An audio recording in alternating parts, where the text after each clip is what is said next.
versículo 2. Diz assim a palavra do Senhor, texto sagrado que nós temos nesta noite. Amados, eu não vou falar muito porque eu já estou um pouco afônico, mas isso me convida a nadar no fogo junto com vocês. E esse negócio que vocês estão sentindo é o mesmo que eu também estou sentindo. E a gente não pode parar, a gente não consegue conter. Um amigo de Jó diz: quem pode conter as palavras? E eu digo hoje diante do Senhor: quem pode conter a palavra? Nós não podemos conter, não tem jeito. Aleluia! Eu já disse, eu tenho que segurar, senão sai de vez, né?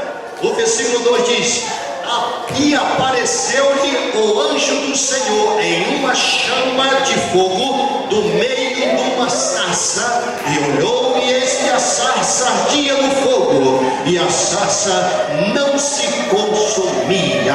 O nosso tema diz: e eis que a sarça ardia no fogo. Amém? Amém? Quem pode dizer amém? Oh, glória a Deus. Eu também estou ouvindo já a sarça que ardendo no fogo. É claro que eu lembro esse tema aqui, eu quero saber por que a sarça ardia no fogo. Quero saber o porquê que ela ardia no fogo. Já se falou muito hoje, ontem, anteontem, a respeito desse fenômeno, a respeito daquilo que nós chamamos teologicamente de teofania, que é uma manifestação de Deus. E aqui nessa chama, nesta manifestação em especial, nós podemos ver o seguinte: que o princípio do versículo, a parte A, nos diz que o anjo do Senhor lhe apareceu em uma chama de fogo no meio de uma sarça. O anjo do Senhor lhe apareceu numa chama de fogo.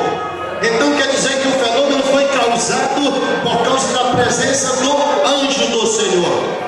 Quando nós lemos ainda Atos dos Apóstolos capítulo 7, o versículo 30, Estevão na sua narração diz que o anjo do Senhor apareceu a Moisés no meio de uma chama de uma sarça, quer dizer, do fogo de uma sarça que estava queimando.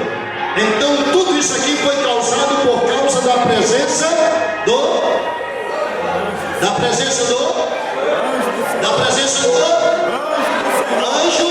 Não pode parar aí, hein? Por favor, da presença do Senhor. Se parar pela metade fica do anjo. É um anjo comum. Quando a Bíblia se refere ao anjo do Senhor, não é um anjo comum. Esse anjo ele recebe adoração. Esse anjo ele exige. Esse anjo comissiona. Esse anjo ele outorga. Esse anjo tem autoridade. Esse anjo tem poder. Esse anjo disse: é-me dado todo o poder nos céus e na terra. Não é um anjo comum. E eu quero dizer ainda mais para você. Eu já falei, se você